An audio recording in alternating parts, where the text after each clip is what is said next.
Eu preciso me encontrar.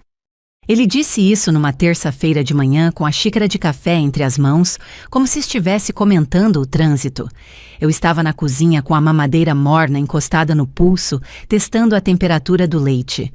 Nossa filha recém-completada, 1 ano, reclamava no berço portátil, aquele que a gente deixava perto da sala porque era mais prático. Ele não olhou para mim, não olhou para ela. E eu entendi na hora aquela frase não era uma conversa, era um comunicado. Eu preciso me encontrar, ele repetiu no mesmo tom controlado, a voz de quem já se convenceu de que está fazendo o certo. Depois veio a parte que cortou o ar da cozinha. Ele ia para a Europa, por 1 mês inteiro, e ia com a ex-esposa. Eu ouvi as palavras como se elas tivessem peso físico. Foi estranho perceber que o som do liquidificador no apartamento vizinho continuava, que o ônibus lá fora continuava freando, que o mundo não parava nem por 1 segundo, apesar do que estava acontecendo comigo. Eu não perguntei por quê. Homens que saem com essa frase sempre têm um porquê pronto, e no fim o porquê nunca muda a cena, ele indo embora e eu ficando. Ele falou de espaço-tempo clareza, falou que precisava respirar, que eu era uma mulher forte, que eu ia entender. Era como se ele estivesse tentando amarrar uma corda de justificativas em volta do meu pescoço e chamar aquilo de maturidade. Eu continuei segurando a mamadeira imóvel. Minha filha choramingou e eu fui pegá-la no colo. Foi o único movimento que fiz. Ela encostou a cabeça no meu ombro quente, pesada de sono. E eu senti, com uma nitidez quase cruel, que ele estava escolhendo ir embora no exato momento em que eu estava mais presa ao básico alimentar, ninar, manter uma rotina. Ele terminou e ficou em silêncio esperando o drama. A maioria dos homens espera uma mulher quebrada para se sentir poderoso. Espera lágrimas para poder dizer, eu não queria te machucar. Espera gritos para poder chamar você de desequilibrada. Eu não dei nada disso. Eu só disse entendi. Foi aí que ele relaxou. Eu vi o alívio no canto da boca dele. Ele confundiu meu silêncio com aceitação. Não percebeu que eu tinha acabado de sair do jogo, que ele achava que estava controlando. Nos dias seguintes, ele se preparou como alguém que vai viver um sonho. Mala organizada por clima-sapatos limpos, documentos em uma pastinha. Ele agia com uma calma ofensiva, como se fosse natural deixar uma esposa e uma filha de 1 ano para se encontrar em outro continente e com a ex-mulher ao lado. No dia da partida, ele se inclinou e deu um beijo rápido na testa da nossa filha. Não foi carinho. Foi um gesto de foto, um gesto para contar depois. Um gesto que serve para a própria consciência. Depois me deu um beijo no rosto, não nos lábios. No rosto, como quem se despede de uma parente. Qualquer coisa me liga, ele disse já com a mão na maçaneta. A porta fechou com um clique leve, quase elegante. E eu fiquei ali no corredor com a criança no colo, olhando para a porta fechada, como se ela fosse um objeto novo na minha casa. Um limite, um aviso. Na primeira noite, nossa filha acordou 3 vezes. Choro curto, confuso. Ela não sabia que tinha sido abandonada, ela só sentia um espaço estranho. Eu a peguei e caminhei pelo corredor com as luzes apagadas e o silêncio do apartamento parecia maior do que ele realmente era. Eu não me permiti desmoronar, não porque eu fosse heroína, mas porque no Brasil a vida não dá pausa para crises íntimas. O pediatra ainda atende, o trabalho ainda cobra, a conta do condomínio ainda vence, a geladeira ainda esvazia. No dia seguinte, eu empurrei o carrinho pelo hall do prédio e cumprimentei o porteiro com a mesma educação de sempre. Ele respondeu com um bom dia mais cuidadoso do que o normal. Aqui as pessoas não perguntam diretamente, mas elas sabem. Um marido que some é um tipo de notícia que circula até sem palavras. Eu continuei fazendo tudo. Fraldas, mercado, remédios, reuniões online, a babá chegando no horário, a criança com febre baixa numa tarde quente e eu indo à farmácia como quem faz qualquer coisa porque a maternidade não aceita o luxo do colapso. Ele mandava mensagens, curtas, educadas, fotos de cafés, ruas, museus. Às vezes perguntava e a pequena. Eu respondia, está bem, 2 palavras, sem adjetivos, sem apelo, sem saudade escrita. Eu sabia o que ele esperava, que eu mantivesse a casa emocional acesa para ele voltar quando quisesse, como se eu fosse uma tomada. No fim da segunda semana, uma amiga me ligou indignada falando das fotos dele, falando do sorriso dele ao lado da ex-esposa, falando do absurdo. Eu agradeci, disse que estava tudo sob controle e desliguei. A verdade é que por dentro eu já tinha mudado de lugar. Não foi uma mudança dramática, foi uma mudança prática, como quem muda o peso de uma bolsa de um ombro para o outro e percebe que estava carregando demais. Eu comecei a olhar para coisas que eu nunca olhava, não para espioná-lo, para entender a estrutura. Quem pagava o quê? Quem assinava o quê? Em nome de quem estavam as contas e os contratos. Eu era bem-sucedida e independente. Eu sempre soube disso, mas de algum jeito eu tinha permitido que ele se sentisse o centro, não por dinheiro, mas por narrativa. Ele era o marido, e eu era a esposa que segura tudo. Só que agora, com ele longe, eu via claramente a casa funcionava sem ele. A criança dormia com minha rotina, o trabalho continuava com minhas decisões, o prédio respondia a mim, o banco a mim, a vida a mim. Numa noite, depois de colocar nossa filha para dormir, eu fiquei na sala sem acender a luz principal. A cidade fazia aquele barulho constante de sempre. Um carro acelerando na avenida, uma moto passando, alguém rindo em algum apartamento. Eu me sentei no sofá e fiquei olhando para a porta de entrada, a mesma que ele tinha fechado com tanta tranquilidade. E aí uma coisa ficou clara, fria, quase matemática. Ele tinha ido embora porque acreditava que não perderia nada de verdade. Ele acreditava que o lugar dele estava garantido, que bastava voltar. Eu não tinha feito nada ainda. Não naquele dia, não naquela semana. Mas ali sentada no escuro, eu tomei a decisão mais importante de todas. A decisão que não faz barulho. Eu não ia esperar. Eu ia organizar. E quando ele voltasse, ele encontraria exatamente o que merecia encontrar. Nos primeiros dias depois da partida dele, eu vivi no modo automático. Não por negação, mas por necessidade. Uma criança de 1 ano não espera que a mãe organize a própria dor. Ela quer leite na hora certa, colo, quando acorda assustada, banho morno no fim da tarde. E eu estava ali, presente, inteira. A casa continuava a mesma, os móveis no lugar, as fotos nas estantes, o quarto da nossa filha com o cheiro de sabonete infantil que eu escolhia desde a gravidez. Nada tinha sido arrancado, nada tinha sido quebrado. Ainda assim, algo essencial tinha saído pela porta junto com ele e, curiosamente, não fazia falta para o funcionamento do dia a dia. Eu percebi isso aos poucos, sem festa, sem choque. A rotina simplesmente seguia.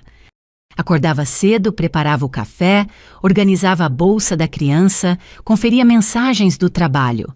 A babá chegava no horário, o porteiro me cumprimentava pelo nome. O prédio funcionava. A cidade funcionava. A vida funcionava. Sem ele. Na primeira semana, eu ainda respondia às mensagens dele com alguma formalidade cuidadosa. Cheguei bem. Hoje choveu. A pequena dormiu cedo. Nada além disso. Ele não perguntava muito. Nunca foi de perguntar. Preferia acreditar que tudo estava sob controle, e dessa vez estava. Só não do jeito que ele imaginava. Eu notei que ninguém me ligou para saber se eu precisava de ajuda. Nem a família dele, nem amigos em comum. No Brasil, quando um homem sai de casa para se encontrar, a expectativa silenciosa é que a mulher aguente, que segure, que administre, que não exponha. Eu não expus, eu administrei. Mas também observei. Observei como era entrar no elevador com o carrinho sem ter que ajustar o ritmo de ninguém. Observei como era decidir o que comprar no mercado sem discutir gastos que nunca foram realmente um problema. Observei como o silêncio à noite não era vazio, era limpo. A casa começou a parecer maior, não em metros, mas em possibilidades. Na segunda semana, nossa filha teve uma febre baixa, nada grave, coisa comum. Eu a levei ao pediatra sozinha, como sempre fazia quando ele dizia que não dava para sair do trabalho. A médica me chamou pelo nome e perguntou como eu estava, não perguntou por ele. Assinei os papéis, autorizei os exames, resolvi tudo. Saí do consultório com a criança no colo e uma sensação incômoda de competência. Eu sempre fui assim, só nunca tinha parado para perceber o quanto. Ele mandou uma mensagem naquele dia perguntando se estava tudo bem. Eu disse que sim. Não entrei em detalhes. Não por orgulho, por precisão. Detalhes criam vínculos, e eu não estava disposta a manter vínculos artificiais. À noite, quando a casa já estava em silêncio, sentei na mesa da sala com um caderno que eu raramente usava. Não era um diário. Nunca fui de escrever sentimentos. Era um caderno de anotações práticas, desses que a gente compra em papelaria sem intenção definida. Comecei a listar coisas simples. Contas, contratos, responsabilidades. Não para confrontá-lo, para entender a estrutura que sustentava aquela casa. Eu vi que quase tudo passava por mim. Não porque eu quisesse controle, mas porque ao longo dos anos ele tinha se acostumado a delegar. Ele decidia conceitos, eu executava realidades. Telefone do condomínio. Estava comigo. Contato do pediatra comigo. Senha do banco. Eu tinha acesso. Documentos do imóvel. Guardados por mim. Nada disso era segredo, mas ele nunca tinha se interessado o suficiente para saber onde ficava. Na terceira semana, uma vizinha comentou no elevador que não via meu marido há algum tempo. Eu sorri e disse que ele estava viajando. Ela sentiu como se já soubesse. As pessoas sempre sabem mais do que dizem. Eu percebi que não sentia vergonha, nem necessidade de explicar. A ausência dele não era um fracasso meu, era uma escolha dele. E escolhas têm consequências mesmo quando quem escolhe finge que não. Ele mandava fotos, cidades bonitas, cafés bem apresentados, uma vida sem fraldas, sem choro, sem rotina. Eu olhava rapidamente e fechava. Não por ciúme, por irrelevância. Enquanto isso, eu estava ali fazendo o que precisava ser feito, e fazendo bem. Na quarta semana, algo mudou de vez dentro de mim. Não foi uma revelação, foi um ajuste fino. Eu me dei conta de que eu não estava segurando as pontas. Eu estava simplesmente vivendo. A casa não estava em pausa. A vida não estava suspensa. Nada estava esperando por ele. Ele acreditava que tinha deixado tudo em modo de espera, como se eu fosse um espaço reservado, como se a casa fosse um depósito de afetos. Não era. Uma noite, depois de colocar nossa filha para dormir, eu sentei no sofá e liguei a televisão sem som. Fiquei olhando as imagens passarem distraída, enquanto minha cabeça trabalhava com uma clareza que eu não sentia há anos. Não havia raiva, não havia pressa, havia constatação. Ele tinha ido embora, acreditando que continuava pertencendo. Eu tinha ficado e assumido sem alarde a posição de quem sustenta. Foi nessa noite que eu entendi algo fundamental. Eu não precisava fazer nada impulsivo. Não precisava anunciar decisões. Não precisava avisar ninguém. Eu só precisava alinhar a realidade com o que já estava acontecendo. A casa funcionava sem ele. A filha estava bem sem ele. Eu estava inteira sem ele. O erro dele não foi ir embora. Foi achar que isso não mudaria nada.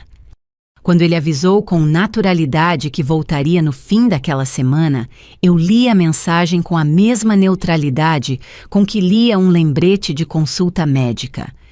Chego sexta à noite, ele escreveu. Eu respondi ok. Nada mais. Ele não percebeu o peso daquela resposta curta. Não percebeu que naquele ok não havia expectativa, não havia ansiedade, não havia recepção preparada. Havia apenas a confirmação de que a vida seguiria com ou sem ele. E enquanto eu desligava o telefone e caminhava até o quarto da minha filha para cobri-la melhor, uma certeza fria se instalou em mim, sem medo, sem culpa. Quando ele voltasse, não encontraria uma mulher esperando. Encontraria uma estrutura que já não dependia dele. Eu não acordei um dia decidida a tomar nada de ninguém. Isso é uma narrativa confortável para quem prefere não encarar fatos. O que eu fiz foi olhar para a estrutura como ela sempre foi. Na manhã seguinte, a mensagem dele, avisando a data da volta, eu levei nossa filha à creche por algumas horas. Era um teste que eu vinha fazendo havia semanas. Ela se adaptou rápido. Eu também. No caminho de volta, parei para tomar um café sozinha. Sentei perto da janela, observei o movimento da rua e abri a bolsa onde eu guardava documentos que nunca tinham sido urgentes até então. Escritura, contratos, comprovantes. Não era uma caça às bruxas, era um inventário. Quando nos casamos, eu já tinha carreira. Não falo de sucesso abstrato. Falo de renda estável, decisões próprias, histórico. Ele entrou na minha vida num momento em que eu já tinha aprendido a não misturar afeto com dependência. Por isso, desde o começo, muita coisa ficou no meu nome. Por praticidade, eu dizia. Por organização, eu explicava. Ele concordava. Sempre concordou. Concordou porque não via risco. Concordou porque acreditava que aquilo era detalhe técnico, não poder. Durante anos eu resolvi o que precisava ser resolvido. Telefonei quando algo quebrava. Assinei quando alguém precisava assinar. Autorizei quando alguém precisava autorizar. Ele aparecia quando era conveniente. Eu sustentava quando era necessário. Nada disso foi imposto, foi aceito. Naquele café, eu reli cláusulas com a atenção que só se tem quando o futuro deixa de ser um conceito abstrato. Tudo o que dizia respeito à casa estava claro. A filha também. Não havia lacunas, não havia improvisos. Eu terminei o café, fechei a bolsa e fui trabalhar. No escritório, fiz o que sempre fiz, cumpri prazos, respondi e-mails, conduzi reuniões. Em nenhum momento senti o impulso de contar a alguém o que estava acontecendo na minha vida pessoal. Não era segredo, apenas não era assunto. No fim da tarde, liguei para uma advogada que eu conhecia há anos, não para pedir vingança, para confirmar caminhos. Disse a ela exatamente o que estava acontecendo, sem drama, sem adjetivos. Ela ouviu em silêncio, depois me disse algo simples. Você está protegida, só precisa decidir até onde quer ir. Eu não respondi na hora. Decisões assim não se tomam por impulso. Agradeci e desliguei. Naquela noite em casa, observei meu reflexo no espelho, enquanto escovava os dentes. Não vi uma mulher ferida. Vi uma mulher cansada de sustentar ilusões alheias. Eu pensei em quantas vezes ele tinha falado em nossa casa, nossa estabilidade, nossa família. Palavras grandes, estruturas terceirizadas. Ele nunca se perguntou o que aconteceria se um dia eu parasse de segurar tudo. Na quarta-feira, o porteiro me chamou discretamente no fim da tarde. Disse que o nome dele ainda constava como morador principal nos registros internos, mas que qualquer alteração precisava ser solicitada formalmente. Eu agradeci e disse que resolveria. Era isso. Nenhuma cena, nenhuma discussão, apenas procedimentos. Eu não fiz nada naquele dia, ainda. Na quinta-feira, levei nossa filha para dormir mais cedo. Sentei na sala com uma luz baixa e comecei a organizar pastas no computador. Arquivos antigos, digitalizações, autorizações. Não senti raiva enquanto fazia isso. Senti foco. Ele me mandou uma mensagem perguntando se eu poderia buscá-lo no aeroporto. Eu respondi que não, que tinha compromissos com a criança. Ele demorou alguns minutos para responder. Depois disse, ok. Foi a primeira vez que ele percebeu uma mudança prática, não emocional, logística. Na sexta-feira de manhã, antes de ir ao trabalho, passei no condomínio para atualizar informações. Não houve resistência, apenas perguntas técnicas. Assinei onde precisava assinar, confirmei dados, saí de lá com uma sensação estranha de normalidade. Nada daquilo era ilegal, nada era escondido. Tudo seguia exatamente o que sempre esteve acordado, só que agora sendo aplicado. À tarde, falei novamente com a advogada, desta vez para iniciar processos que não fazem barulho, mas fazem efeito. Guarda, residência, acesso. Tudo dentro do previsto, tudo documentado. Quando desliguei, fiquei alguns minutos parada olhando pela janela do escritório. A cidade seguia. Pessoas indo e vindo, a vida acontecendo em camadas que não se importam com dramas individuais. Eu pensei nele provavelmente arrumando a mala para voltar, pensando no conforto da própria cama, no cheiro da casa, na certeza de que seria recebido. Ele não fazia ideia de que enquanto ele se encontrava, eu tinha feito algo muito mais concreto. Eu tinha alinhado a realidade ao que sempre foi verdade. Naquela noite, coloquei nossa filha para dormir e sentei no sofá. Não liguei a televisão, não mexi no telefone. Apenas fiquei ali sentindo o peso exato do que tinha sido decidido, não como castigo, mas como consequência. Eu não tinha tirado nada dele, eu apenas tinha parado de emprestar. Quando ele voltasse, não encontraria uma mulher magoada. Encontraria um sistema funcionando, um sistema que ele nunca se preocupou em entender. E sistemas não se sensibilizam com discursos, eles operam. Eu fui dormir cedo, dormi bem, sem sonhos, sem sobressaltos. Na manhã seguinte, acordei com uma certeza clara sem emoção associada. Ele acreditava que tudo sempre esteve disponível para ele, mas disponibilidade não é direito. E pela primeira vez eu estava pronta para que ele descobrisse a diferença. O último fim de semana, antes da volta dele, foi silencioso.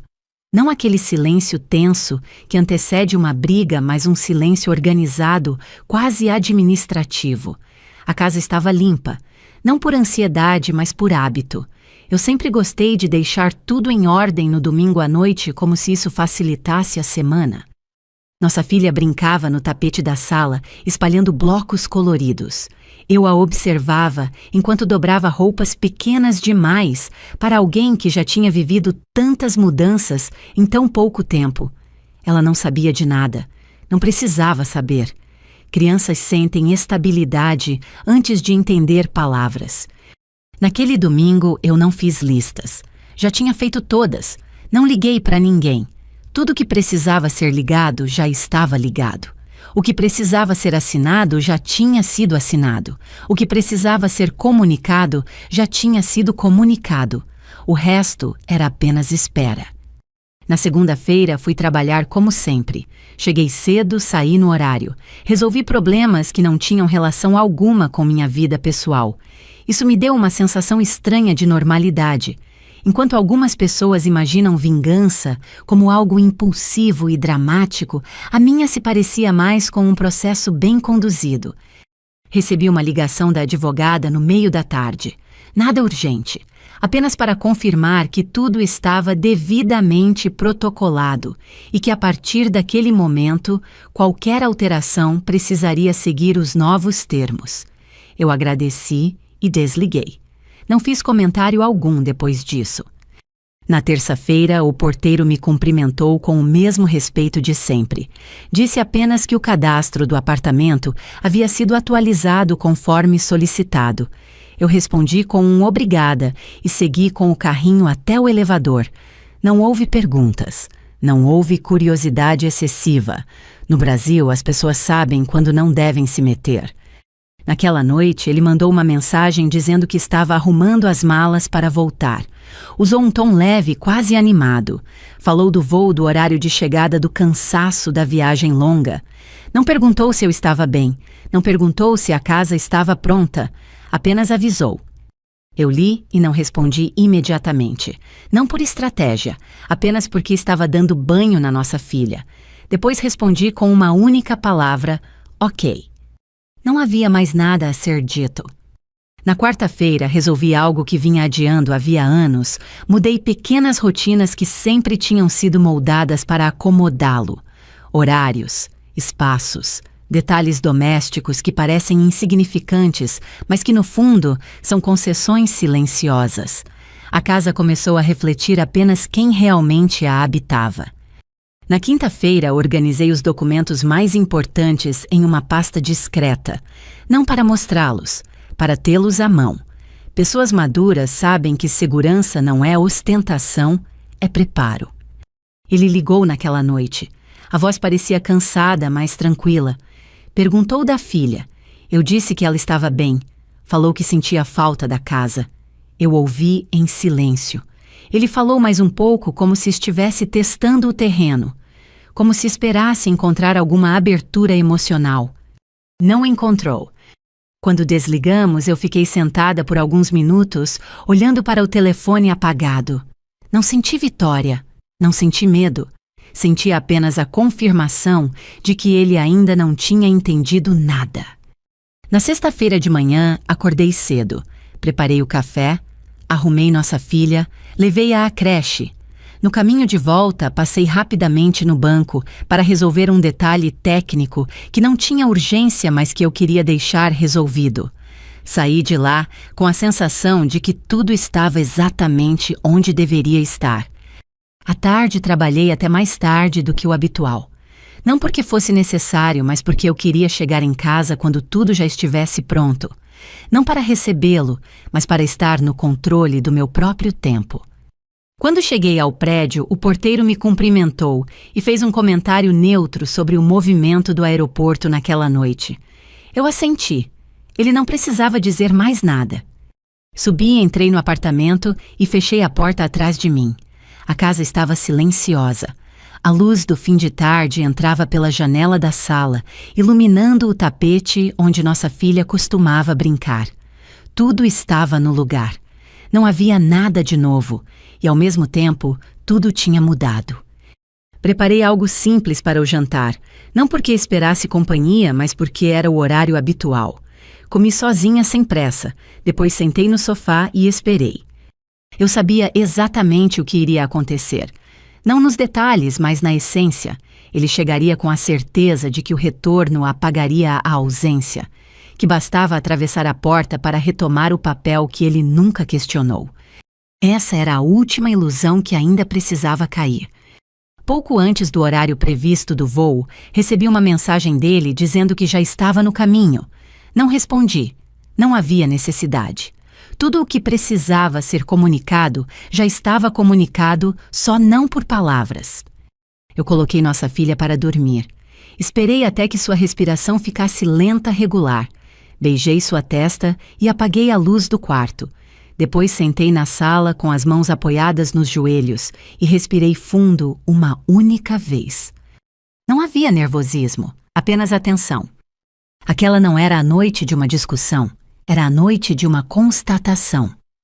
Eu sabia que do outro lado da cidade ele se aproximava acreditando que nada essencial tinha mudado, que aquele mês tinha sido um parêntese, um desvio, uma aventura emocional. Ele não sabia que enquanto ele se afastava para se encontrar, eu tinha feito algo muito mais definitivo. Eu tinha encerrado uma etapa, e etapas encerradas não se reabrem com explicações. Quando ouvi o elevador parar no andar, eu não me levantei. Permaneci sentada. O som das portas abrindo passos no corredor, a familiaridade do ambiente, tudo isso fazia parte do ritual que ele esperava completar.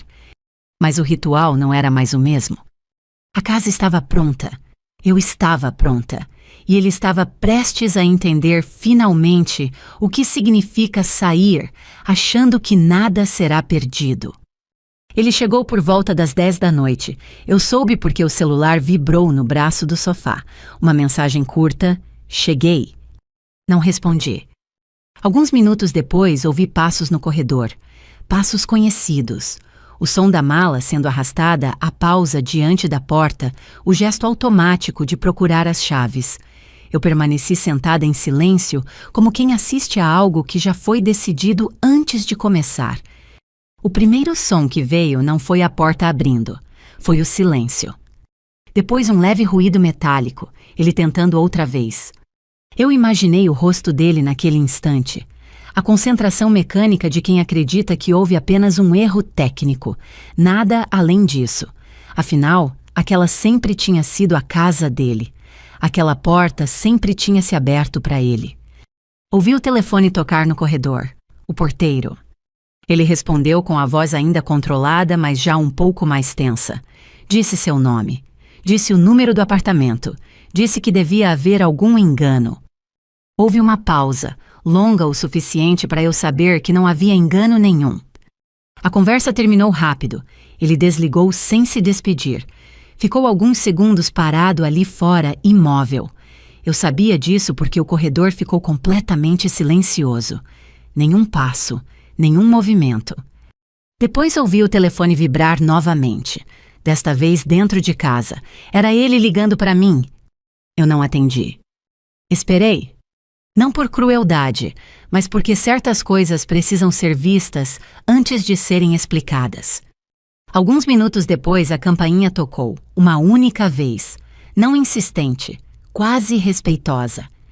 Eu me levantei, caminhei até a porta com calma, não olhei pelo olho mágico, não havia nada que eu precisasse confirmar. Abri a porta. Ele estava ali de pé com a mala ao lado, o rosto ainda tentando manter alguma dignidade. Os olhos, porém, já não tinham a mesma segurança de antes. Ele entrou em silêncio sem pedir permissão. Ou melhor, tentou. Eu não me afastei. Ele parou na soleira confuso. Olhou para dentro do apartamento como quem reconhece tudo, mas não encontra o próprio lugar. Por que a porta não abriu? Ele perguntou. Eu respondi com a mesma calma com que ele tinha me comunicado sua partida semanas antes.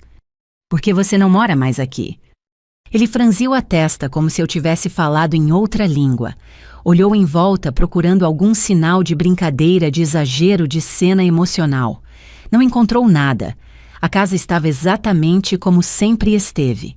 Limpa, organizada, habitável. Nossa filha dormia no quarto. Ele sabia disso. Ele sempre soube identificar aquele silêncio específico. Como assim? Ele perguntou, dando um passo à frente. Eu levantei a mão, um gesto simples, quase automático. Não para barrá-lo fisicamente, mas para marcar um limite. Você continua sendo o pai dela, eu disse, mas você não mora mais aqui. Ele abriu a boca para falar alguma coisa, mas não conseguiu. Olhou para a porta, depois para mim, depois para o interior do apartamento. Era como se o cérebro dele estivesse tentando reorganizar a realidade em tempo real. Isso não pode, ele começou. A frase morreu no meio. Ele pegou o telefone novamente, digitou algo rápido, provavelmente tentando falar com o porteiro outra vez. Depois com alguém da família. Depois ninguém atendeu. O corredor parecia estreito demais para aquele momento. Você fez isso sem me avisar, ele perguntou finalmente com a voz mais alta. Eu avisei, respondi, quando você saiu acreditando que tudo ficaria do mesmo jeito. Ele me encarou como se eu tivesse traído um acordo invisível, como se houvesse uma regra não escrita dizendo que eu deveria esperar, que eu deveria manter tudo intacto, que eu deveria preservar o lugar dele. Foi aí que algo mudou no rosto dele. Não foi raiva, não foi desespero. Foi entendimento. Um entendimento tardio, pesado, definitivo. Ele percebeu que não havia discussão possível ali. Não havia drama para negociar. Não havia porta para forçar. Não havia volta imediata para onde ele achava que pertencia. Ele olhou para dentro da casa mais uma vez. Para o sofá onde ele costumava se sentar. Para a mesa onde fazia refeições apressadas. Para o corredor que levava ao quarto da filha. Tudo estava ali. Menos ele. Foi nesse momento que o corpo dele reagiu antes das palavras. Os ombros cederam levemente. A mala tombou para o lado sem barulho. Ele levou a mão à testa como se estivesse tentando conter algo que não tinha nome. Não, ele disse quase num sussurro. Isso não pode estar acontecendo. Eu não respondi. Não havia nada a acrescentar. Ele ficou ali imóvel por longos segundos. Talvez minutos. O tempo tem outra textura quando alguém entende que perdeu algo que acreditava garantido. Eu observei sem satisfação, sem culpa, apenas com a clareza de quem vê uma consequência se cumprir. Finalmente ele se moveu, deu um passo para trás, depois outro. Pegou a mala com dificuldade como se o peso tivesse aumentado de repente. Eu preciso falar com você, ele disse. Você já falou, respondi, quando decidiu ir embora. Ele me olhou uma última vez, um olhar vazio, sem estratégia, sem ensaio. Depois se virou e caminhou pelo corredor em direção ao elevador. Eu fechei a porta com cuidado, sem pressa, sem força. Encostei as costas na madeira por alguns segundos, respirando fundo. Não por alívio, mas por encerramento. Do outro lado da porta, ouvi o som distante do elevador descendo. Naquele instante, eu soube que algo tinha sido quebrado de forma irreversível. Não a família, não a paternidade, mas a ilusão de que alguém pode sair sem custo algum e voltar como se nada tivesse mudado. Eu caminhei até o quarto da minha filha. Ela dormia profundamente, alheia a tudo. Ajeitei o cobertor sobre seu corpo pequeno e quente. Fiquei ali por alguns segundos observando sua respiração calma. A casa estava em silêncio outra vez. Mas agora não era mais o silêncio da espera. Era o silêncio de algo concluído. No dia seguinte, acordei antes do despertador. Não por ansiedade, mas por hábito. Quando se vive muito tempo sustentando estruturas, o corpo aprende a funcionar mesmo quando a mente ainda está processando. Preparei o café. Separei a roupa da nossa filha. Desci com ela no carrinho e cumprimentei o porteiro. Ele respondeu com a mesma educação de sempre. Nenhum comentário, nenhuma pergunta. O prédio seguia sua rotina como se nada extraordinário tivesse acontecido. E de fato nada tinha acontecido ali. O extraordinário tinha sido apenas para ele. Levei nossa filha à creche e segui para o trabalho. Entrei no escritório, participei de reuniões, resolvi pendências. Em nenhum momento senti vontade de contar a alguém o que tinha ocorrido na noite anterior. Não por segredo, por irrelevância. Aquilo já não precisava de plateia. No meio da manhã, recebi a primeira ligação dele. Não atendi. Pouco depois, uma mensagem longa. Li sem responder. Ele falava de confusão, de mal-entendido, de conversa necessária. Usava palavras como: precisamos resolver pela nossa filha, não é assim. Eu conhecia aquele roteiro. Sempre aparece quando alguém percebe que perdeu o controle da narrativa. Ao meio-dia liguei para a advogada.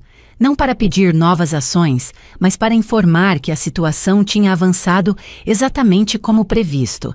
Ela ouviu em silêncio e disse apenas que tudo seguiria o curso normal a partir dali. Não havia nada a ser desfeito com pressa. Aquilo era importante, não havia urgência. Urgência é coisa de quem perdeu o chão. À tarde, ele apareceu no prédio. Não tentou subir. Ficou conversando com o porteiro por alguns minutos. Eu soube depois. Pediu para ver a filha. Pediu para entrar. Ouviu a mesma resposta técnica que eu já conhecia. Quando chegou à porta do apartamento, tocou a campainha 2 vezes. Não atendi. Nossa filha dormia, e eu tinha decidido conscientemente que não haveria cenas. Mais tarde, ele mandou outra mensagem, desta vez com um tom diferente. Menos cobrança, mais medo. Perguntou se eu realmente faria aquilo. Aquilo o quê, ele não especificou. Pessoas em choque raramente especificam. Eu respondi apenas no fim da tarde com uma frase curta sem emoção. Não estou fazendo nada. As coisas só estão seguindo como devem. Ele não respondeu. Nos dias seguintes, a família dele começou a se manifestar. Mensagens educadas, telefonemas cautelosos, perguntas disfarçadas de preocupação. Eu respondi a todas com respeito, mas sem abrir espaço para negociações informais. Não era um conflito familiar. Era uma reorganização legal e prática. A ex-esposa dele não apareceu, não ligou, não mandou mensagem. Pessoas que vivem de reaparecimentos costumam desaparecer quando o cenário deixa de ser confortável. Na sexta-feira, ele pediu para conversar pessoalmente.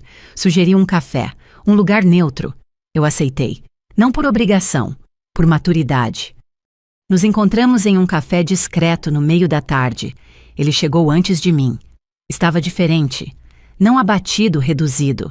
A postura de quem sempre acreditou que tinha opções infinitas e de repente percebeu que elas tinham prazo. Sentamos. Ele começou a falar imediatamente. Disse que nunca imaginou que eu fosse tão radical. Disse que tinha sido apenas um mês. Disse que precisava daquele tempo. Disse que tudo poderia voltar ao normal. Eu ouvi sem interromper. Quando ele terminou, ficou em silêncio, esperando alguma resposta emocional, esperando talvez uma brecha. Eu disse apenas: você saiu acreditando que nada mudaria. Eu apenas aceitei essa premissa e segui em frente. Ele tentou argumentar, falou de família, falou de história, falou de erros. Eu não discuti. Não foi crueldade, eu disse. Foi consequência. Essa palavra pareceu atingir algo nele. Consequência não admite apelo, não negocia, não se comove. Ele perguntou se eu tinha pensado nele quando tomei minhas decisões. Eu pensei na nossa filha, respondi, e pensei em mim. Ele ficou em silêncio. Pela primeira vez desde que o conhecia, não tinha uma resposta pronta. Pagamos a conta separadamente. Nos levantamos. Ele me perguntou quando poderia ver a filha. Eu disse que isso seria organizado como tudo mais. Ele assentiu, derrotado. Naquela noite, em casa, observei nossa filha brincar no tapete. Ela ria sozinha, batendo 2 blocos um no outro, completamente alheia às reorganizações do mundo adulto. Eu percebi algo importante: ela não tinha perdido nada. Quem perdeu foi ele, a ilusão de que podia ir e vir sem custo. Eu não senti prazer nisso, nem tristeza profunda. Senti algo mais maduro: coerência.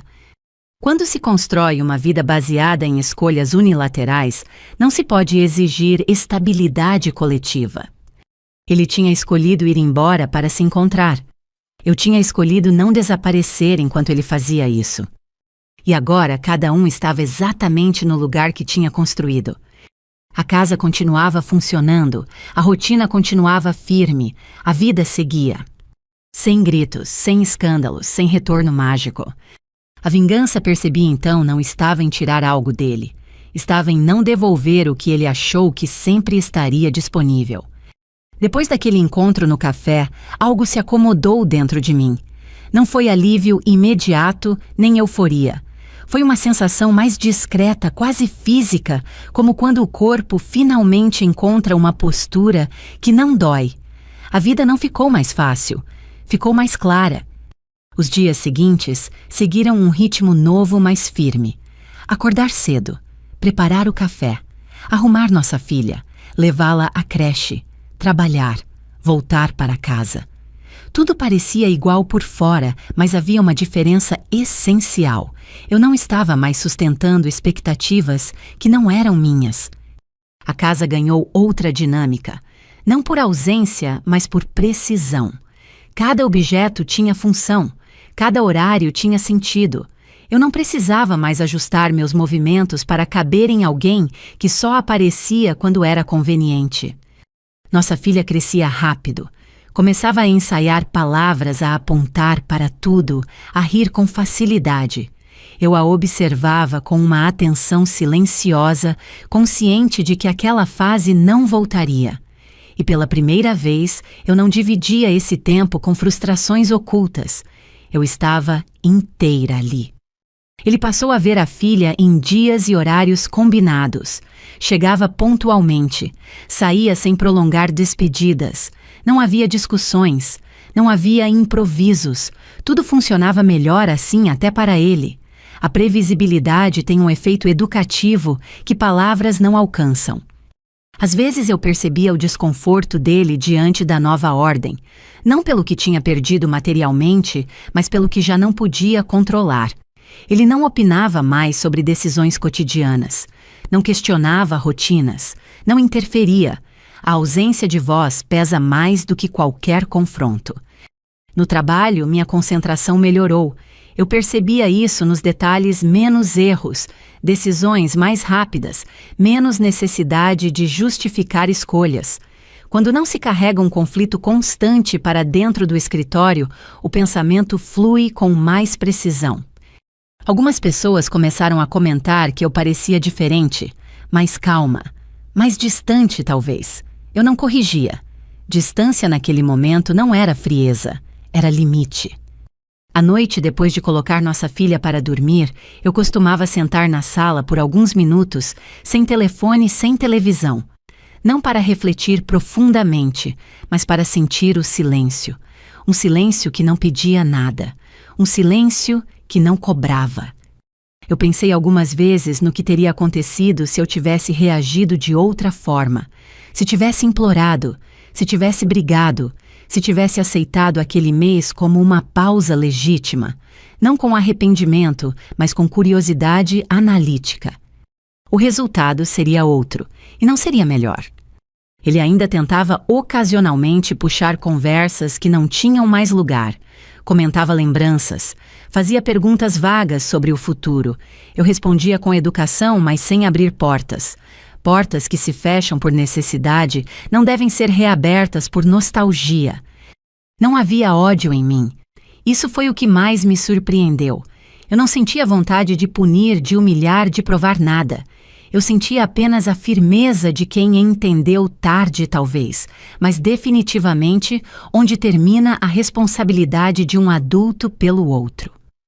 A família dele se adaptou com o tempo. Alguns ainda tentavam suavizar a situação com frases prontas, falando em reconciliação em tempo e paciência. Eu ouvia, assentia e seguia fazendo o que precisava ser feito. Não era teimosia, era coerência. Nossa filha não perguntava por ele. Crianças pequenas não elaboram ausências da mesma forma. Elas respondem à presença consistente. E eu estava ali, todos os dias. Em uma tarde comum, enquanto eu a observava brincar no tapete da sala, me dei conta de algo simples. Eu não tinha perdido nada essencial. O que eu tinha perdido era uma versão idealizada de um homem que nunca sustentou a própria imagem. O que ficou comigo foi concreto. Ficou a casa organizada, ficou a rotina estável, ficou a autonomia que sempre existiu, mas agora era exercida sem concessões silenciosas. Ficou, sobretudo, a consciência de que maturidade não é suportar tudo. Maturidade é saber quando algo deixou de ser aceitável e agir sem espetáculo. Ele parecia menor a cada encontro. Não fisicamente, existencialmente. Pessoas que vivem acreditando que sempre terão para onde voltar não sabem lidar com portas fechadas de forma definitiva. Eu não comemorava isso, apenas observava. Às vezes, quando a noite estava especialmente silenciosa, eu pensava no momento exato em que tudo mudou. Não quando ele saiu, mas quando eu parei de esperar. Esse foi o verdadeiro ponto de virada. Esperar é uma forma de entrega que nem sempre é percebida, e eu tinha entregue tempo demais. Agora o tempo estava comigo. Eu dormia melhor, com menos pensamentos circulares, com menos perguntas sem resposta. A vida não tinha se tornado perfeita, mas tinha se tornado honesta. Não havia promessas no horizonte, não havia planos grandiosos, havia continuidade, e continuidade, quando é saudável, basta. O que ficou comigo não foi uma vitória ruidosa. Foi algo mais durável, a capacidade de seguir, sem precisar explicar minhas escolhas para quem não as sustentou. E isso eu percebi era mais do que suficiente. Com o tempo, tudo encontrou um lugar definitivo.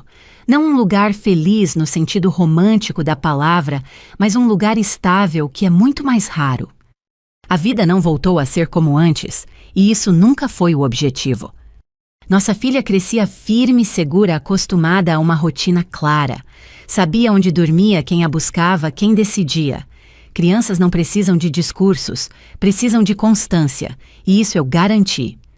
Ele continuou presente dentro dos limites definidos. Não houve afastamento forçado, não houve vingança teatral. Houve apenas uma reorganização adulta do que já estava desequilibrado há muito tempo. Ele aceitou porque não tinha outra opção.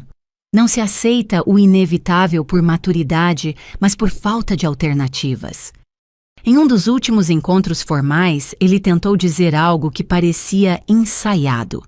Falou que tudo saiu diferente do que ele imaginava, que achava que teria mais tempo, que pensava que eu esperaria. Eu ouvi e não corrigi. Cada um convive com as próprias ilusões do jeito que consegue. Naquela noite, voltei para casa mais cedo. Nossa filha já dormia. A casa estava silenciosa. Não um silêncio pesado, um silêncio definitivo. Caminhei pela sala devagar, observando coisas simples, o sofá, a mesa, a janela aberta, deixando entrar o ar da noite. Foi ali que entendi algo que eu nunca tinha formulado em palavras. Eu não venci porque fui mais forte. Eu venci porque não abandonei o que era minha responsabilidade. Ele foi embora para se encontrar. Eu fiquei para sustentar. E no fim, isso fez toda a diferença. Muitas pessoas confundem vingança com destruição. Acham que é preciso tirar, humilhar e expor, mas a forma mais eficaz de vingança e a mais justa é retirar o acesso.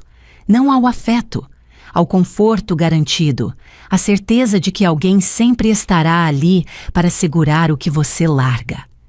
Eu não levantei a voz, não implorei, não precisei provar nada. Eu apenas parei de sustentar uma posição que nunca foi dividida. Hoje, quando penso naquele mês em que ele foi embora, não sinto raiva. Sinto algo mais claro, gratidão, por ter visto a tempo quem realmente estava presente na minha própria vida. A casa é minha, a rotina é minha, as decisões são minhas. E a paz, essa paz silenciosa, madura, que não precisa ser explicada também.